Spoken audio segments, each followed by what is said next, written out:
त्या नाताच्या विषयाला दीप लावू सुपताना, मोडलेल्या माणसाचे दुःख ओले झेलताना, दीप लावू उशाला कोणतीने जात ज्यांचा कोणताना धर्म ज्यांना, दुःख भिजले दोन आसरून माणसांना. माणसाने माणसाकडे जो प्रवास करायचा असतो तो प्रवास म्हणजे माहितीपासूनचा ज्ञानापर्यंतचा प्रवास. आपण शिक्षण शिकतो म्हणजे काय करत असतो तर जीवनामध्ये आपल्याला नैसर्गिक तज्ञानं आणि मानसशास्त्रज्ञानं असं सांगितलेलं आहे की विद्यार्थ्याच्या मनावर 3 घटकांचा खूप मोठा प्रभाव पडत असतो. एक, तो जो काही ऐकतो म्हणजे ध्वनीचा प्रभाव पडत असतो. 2, तो जो काही बघतो म्हणजे दृश्याचा प्रभाव पडत असतो. आणि 3, तो जो काही लिहितो म्हणजे लिपीचा प्रभाव पडत असतो. म्हणजे आपली शिकण्याची जी प्रक्रिया आहे ती प्रक्रिया 3 टप्प्यामध्ये होत असते आणि ती टप्पा तुमच्या आमच्या जीवनामध्ये जडणघडणीला महत्वाचा आहे. आणि त्या टप्प्यामध्ये लातूरमधून काम होत असताना या लातूरचं वैशिष्ट्य असं आहे की लातूरमध्ये ब्रदर्स खूप प्रसिद्ध आहेत. तुम्ही जर राजकारणामध्ये जाल तर तिथं तुम्हाला देशमुख ब्रदर्स दिसतील, पाटील ब्रदर्स दिसतील. तुम्ही जर संगीतामध्ये जाल तिथं बोरगावकर ब्रदर्स दिसतील. आणि तुम्ही जर क्लासेसमध्ये याल ढगे ब्रदर्स दिसतील. म्हणजे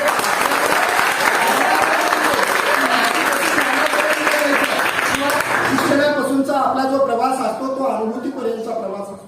श्वेत केतू नावाचा आपल्याकडे एक होऊन गेला होता की ज्याला शिक्षणाबद्दल असं विचारलं गेलं होतं की त्याला जगातल्या सगळ्या गोष्टी शिकून घ्यायच्या होत्या. म्हणजे आपल्याकडे 14 कला 64 कला 14 विद्या आहेत. ह्या शिकणं म्हणजे परिपूर्ण बनणं आहे. म्हणजे तुम्ही जर प्राचीन कालखंडात गेला तर तुमच्या लक्षात येईल तक्षशिला आणि नालंदा ही 2 विद्यापीठं असं होते की जगाच्या कुठल्याही कानाकोपऱ्यातून त्या विद्यापीठामध्ये शिक्षण घेण्यासाठी भारताच्या दिशेने प्रवास करणारे प्रवासी होते. मग ती भारताची सर्वात मोठी शिक्षणाची परंपरा कुठं खंडित झाली तर तिथं खंडित झाली कारण द्रोणाचार्य हा दोघांचाही गुरु होता.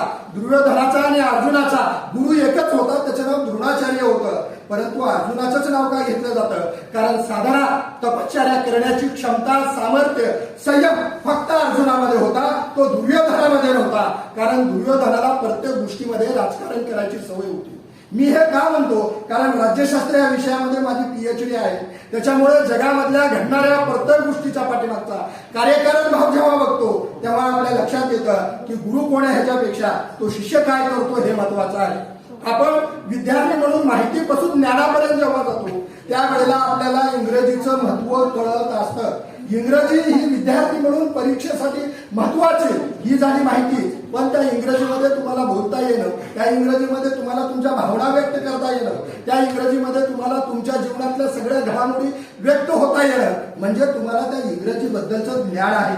ब्रिटिश आपल्याकडे आले, फक्त राज्य करायला आले नाही, त्यांनी त्यांची भाषा इथं सोडून गेली. आपण ब्रिटिशांना हाकलून लावलं पण ब्रिटिश गेल्यानंतर जगासोबत आपल्याला संवाद साधायचा होता. तो कुठल्या भाषेमध्ये साधणार?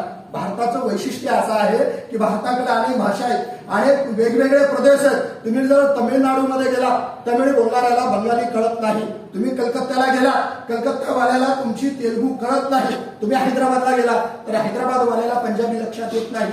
तुम्ही जर अमृतसरला गेला तर अमृतसरमध्ये तुम्हाला मल्याळी कळत नाही. तुम्ही जर केरळला गेला तिथं तुम्हाला कन्नड लक्षात येत नाही. म्हणजे आपल्याकडे अनेक भाषा आहेत, अनेक वेगवेगळे प्रदेश आहेत. हा तो देश आहे ज्या देशाला समुद्र किनारपट्टी सुद्धा आहे आणि हा तो देश आहे ज्या देशाला वाळवंट सुद्धा आहे. हा तो देश आहे ज्या देशामध्ये पठारावर मध्य प्रदेश सारख्या, महाराष्ट्र सारख्या ठिकाणी तुम्हाला दुष्काळ दिसतो आणि पंजाब सारखा, हरियाणा सारखं सुपीक असलेला भाग सुद्धा देतो. म्हणजे कृषीपासून शिक्षणापर्यंत, पर्यावरणापासून तर पार तुमच्या आताच्या आधुनिक व्यवस्थेपर्यंत आपण जेव्हा बघतो त्यावेळेला भारताकडे जगातल्या सगळ्याच गोष्टी दिलेल्या आहेत. तुम्ही काश्मीरला गेल्यावर तुमच्या लक्षात येईल काश्मीर किती नंदनवन आहे. तुम्ही त्याच वेळेला आटपाडीला जा आणि आटपाडीच्या बाजूनं प्रवास करून तुम्ही महाबळेश्वरला पोहोचा. राज्य एकच आहे पण आटपाडीचं ऊन तुम्हाला पाणी करायला लावतं आणि महाबळेश्वरचा थंडावा, गारवा ही तुम्हाला आनंद द्यायला लावतो. म्हणजे तुमच्याकडे पर्यावरणानं, निसर्गानं एवढ्या काही विविधता नटलेल्या आहेत. त्या विविधतेमध्ये तुम्ही आम्ही शिक्षण शिकताना माहितीतला आणि ज्ञानातला हा जो तुमचा आमचा प्रवास आहे तो प्रवास तुम्हाला ओळखता आला पाहिजे. ही ती व्यवस्था ज्या व्यवस्थेनं इथं संस्कृत ज्ञान बाकीच्यांना नाकारलं होतं आणि त्यांच्या अस्तित्वावर प्रश्नचिन्ह उभा केले होते. पण इथं ज्ञानदेव नावाचा 16 वर्षाचा एक युवक येतो काय आणि संस्कृत मधली गीता प्राकृत मध्ये ज्ञानेश्वरी म्हणून आणतो काय आणि त्या गीतेवर आज तुमच्या अध्यात्माचा सगळा डोलारा उभा. वर्गाच्या बाहेर बसून शिकणाऱ्या डॉक्टर बाबासाहेब आंबेडकर या देशाच्या उभारणीमध्ये राज्यघटनेत योगदान दिलं. रामेश्वरला पेपर टाकणाऱ्या एपीजे अब्दुल कलामांनी राष्ट्रपती पदापर्यंत स्वतःचं अस्तित्व निर्माण करून दाखवलं. म्हणजे शिक्षण ही एक अशी गोष्ट आहे जी की तुम्हाला ज्ञान असेल तर धनही मिळतं आणि मानही मिळतो. फक्त तुम्ही त्या ज्ञानाची साधना करणं गरजेचं आहे. साधना करत असताना आपल्याकडे दोन प्रकारच्या परंपरा आहेत. एक एकलव्याची परंपरा आहे की प्रचंड तुम्ही त्याग करायचा आणि साधना करायची, ती सुद्धा एकाकी करायची. आणि साधना केल्यानंतर गुरुनं तुम्हाला अंगठा मागितला तर अंगठा सुद्धा द्यायची तयारी पाहिजे. म्हणजे तुमच्या ज्ञानाचा अधिष्ठान ही त्यागावर उभा केलेलं पाहिजे. आणि दुसरी परंपरा आहे ती म्हणजे अर्जुनाचं. राजकुमार आहात, लाडके आहात, तुम्हाला शिकवायला सर्वात दर्जेदार गुरु उपलब्ध करून दिले जातील आणि त्या गुरुकडून तुम्ही हक्कानं अधिकारानं साधनेनं तपश्चर्यानं एवढं ज्ञान प्राप्त करायचं की जगामध्ये सर्वश्रेष्ठ जर कोण असेल फक्त अर्जुन असावा एवढ्या देहानं तुम्ही प्रेरित झाला पाहिजे. म्हणजे जोपर्यंत विद्यार्थ्याचं ध्येय ठरत नाही तोपर्यंत तुमचे मार्ग ठरत नाही. उगवणारा सूर्य उजळल्यानंतर सकाळी सगळ्या वाटा तुम्हाला दाखवत असतो, पण कोण्या वाटानं जायचं हे तुम्ही ठरवायचं असतं. कारण कुठली वाट स्मशानभूमीकडे जाते, कुठली वाट दवाखान्याकडे जाते, कुठली वाट चित्रपटगृहाकडे जाते, कुठली वाट ग्रंथालयाकडे जाते, कुठली वाट मंदिराकडे जाते. तुम्ही ठरवायचं असतं की तुम्हाला दिसणाऱ्या अनेक वाटेपैकी कुठली एक वाट निवडायची आणि तुम्हाला कुठं जायचंय. कारण जीवनाचं जर तुम्हाला सोनं करायचं असेल आणि जीवनाचं जर तुम्हाला नंदनवन करायचं असेल तर मी असं म्हणेल की फक्त तुम्ही शेतकऱ्याकडे बघा.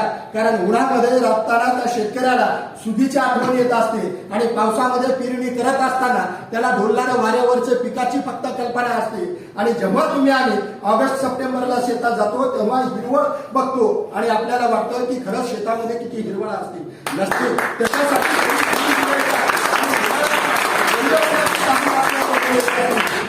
विद्यार्थी म्हणून तुम्हाला जर परीक्षा एक पेपर असेल तो 3 तासाचा असेल, 100 मार्काचा असेल तर इथली व्यवस्था तुम्हाला वर्षभर शिक्षण शिकवण्यासाठी स्वातंत्र्य देत असते. त्या स्वातंत्र्यामध्ये तुम्ही वर्षभर जर अभ्यास करून त्या परीक्षेमध्ये बसल्यानंतर तुमच्या जीवनाचा किंवा तुमच्यामधला अर्जुन बाहेर येणं गरजेचं आहे आणि त्याच्यासाठी शिक्षण महत्वाचं आहे. आजची शिक्षण व्यवस्था काय सांगते? आजची शिक्षण व्यवस्था एवढं सांगते की तुमच्या प्रत्येकाच्या हातामध्ये मोबाईल आहे, प्रत्येकाकडे आधुनिक तंत्रज्ञान दिलेलं आहे, तुम्हाला प्रचंड सुविधा आहेत. आज तुम्हाला पक्षासारखा आकाशात उडता येत नाही, विमानात बसलं की तुम्ही आकाशामध्ये जाऊ शकता. तुम्हाला माशासारखं पाण्यामध्ये पोहायची गरज नाही आणि सागर आणि नद्या ओलांडण्यासाठी तुम्ही जलतरणपटू असावं ही सुद्धा अट नाही. तुम्ही झांजमध्ये बसलात की ह्याकडेच त्याकडेला जाऊ शकता.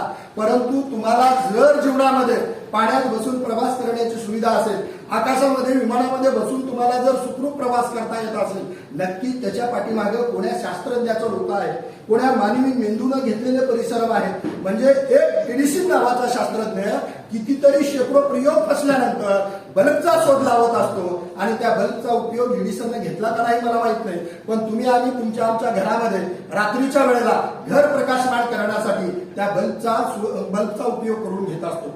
तसंच ज्यांनी ग्रंथ छापलेले ते ग्रंथ तुम्ही आम्ही वाचतो का? तुम्हाला मला सांगताना अत्यंत आनंद आणि अभिमान वाटतोय. सरांच्या घरी एवढं मोठं ग्रंथालय आहे.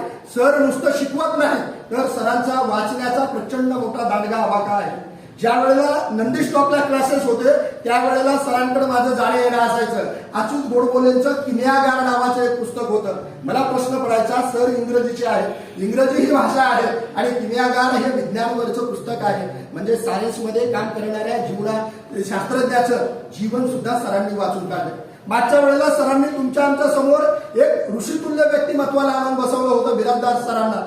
ते सर सांगत असताना तुमच्या मनाच्या एकाग्रतेबद्दल सांगत होते. मनाची एकाग्रता होणं का गरजेचं आहे? कारण तुम्ही आम्ही जे बौद्धिक काम करत असतो त्या बौद्धिक कामासाठी आपलं मन एकाग्र असणं गरजेचं आहे. मराठीमध्ये सुंदर सुंदर म्हणी आहेत. आंधळं दळतं कुत्र, नाचता येणं अंगण वाकडं, स्वयंपाक येणं. म्हणजे आपल्याला जर काही इना झालं तर आपण कारणे कुणावर ढकलायचे. मला लय चांगला स्वयंपाक येत होता. म्हणजे बहिणाबाईने जी कविता म्हणली, खोपामध्ये खोपा जसा सुगरणीचा, ती सुगरणीच्या पेक्षा माझा चांगला स्वयंपाक. पण काय करा, लाकडं वल्ले होते म्हणून मी स्वयंपाक करू शकले नाही. किंवा कुणी जर म्हणलं, बाबा रे तुला नृत्य करायचं येतंय मला पण चौकोन लागतंय, अंगण लय वाकडा. म्हणजे आपण जे करतो ते फक्त पळवाट काढत असतो, पळवाट काढायची नाही. तुम्हाला परिस्थितीला, वास्तवाला आणि वस्तुस्थितीला भिडता आलं पाहिजे. भिन्न म्हणजे काय तर भिन्न म्हणजे सत्याचा स्वीकार करणं. सत्य म्हणजे काय हे तुम्हाला जेव्हा जीवनामध्ये कळतं तेव्हा तुम्हाला ज्ञान होत असतं. ज्ञान होणं म्हणजे काय तर तुम्हाला माहितीपासून ज्ञानापर्यंत जाण्याचा जो प्रवास आहे त्या प्रवासात शेवटाकडे जाताना आणि सरांनी दिलेल्या वेळेचं भान ठेवताना, कारण मी वेळेचं भान ठेवणारा आणि ज्ञानाची जाण ठेवणारा माणूस आहे. ज्ञानामध्ये आणि माहितीमध्ये काय फरक आहे तुम्हाला एवढंच एक उदाहरण सांगतो. आपल्या देशामध्ये मध्ययुगीन कालखंडामध्ये असा काही वाद निर्माण झाला होता की धर्मपंडितांनी पैठणच्या दिलेला न्याय अंतिम मानून एका दाम्पत्यांनी स्वतःचे देह इंद्रायणीच्या डोहात एका रात्री पिघळून दिले होते. त्यांच्यानंतर त्यांच्या लेकरावर अनाथ पण प्रदेशी पण आलेलं होतं. व्यवस्था नावाची गोष्ट होती ती स्वीकारत नव्हती.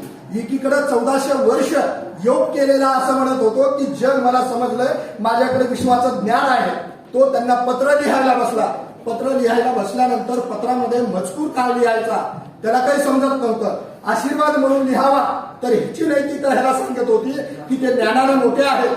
चिरंजीव म्हणून लिहावा तर तो विचार करत होता की त्यांना आपण कमी कसं लेखायचं. ह्या गोंधळलेल्या अवस्थेमध्ये त्यानं ते कागद जशाला तसा पाठवला. मोठ्या भावाच्या हातात आला.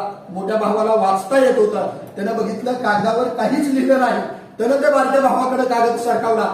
बारक्या भावानं तो कागद बघितला. त्याला सुद्धा वाचता येत होतं पण ज्याच्यावर लिहिलंच नाही ते काय वाचायचं म्हणून त्यानं तो कागद आपल्यापेक्षा छोट्या भावाकडे सरकावला. त्या भावानं बघितला ह्या दोन मोठ्या भावांना जमलं नाही, मला काय जमणार आहे म्हणून त्यांनी आपल्यापेक्षा छोट्या असलेल्या बहिणीकडे सरकावलं. छोटी बहीण होती 12 वर्षाची. तिनं बघितलं आणि तिच्या तोंडातून एकच उद्गार निघाला, चांगदेव कोरा ती कोराच राहिला. म्हणजे जीवनाच्या गणितात तुम्ही जेव्हा नापास होता तेव्हा तुम्हाला लक्षात येतं की तुम्हाला काटकोन त्रिकोण सगळे कोण समजले पण जीवनाचा जर दृष्टिकोन नाही समजला तर तुम्हाला जीवन समजत नाही. आणि ते जीवन समजलं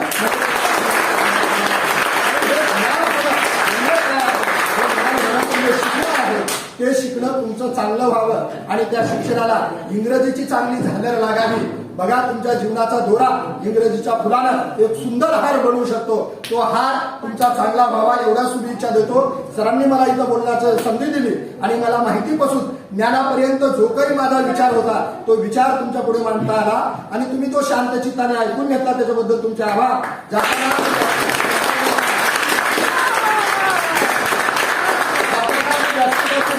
एवढंच म्हणतो दयाळा एवढेच द्यावे, फुलाचे रंग ना जावे, उडाया पाकरांना थोडे आभाळ ठेवावे. म्हणून पदर कोणाचा अमंगळ स्पर्श न हो, कुणाही मायलेकीची रिकामी कुसणार आहो. घराला उंबरा राहो, राहू दे पेटती चुला, कुणाही मायलेकरास राहू दे खेळते मुला. दयाळा एवढेच द्यावे, फुलाचे रंग ना जावे, दयाळा एवढेच द्यावे, फुलाचे रंग ना जावे. धन्यवाद. जय हिंद.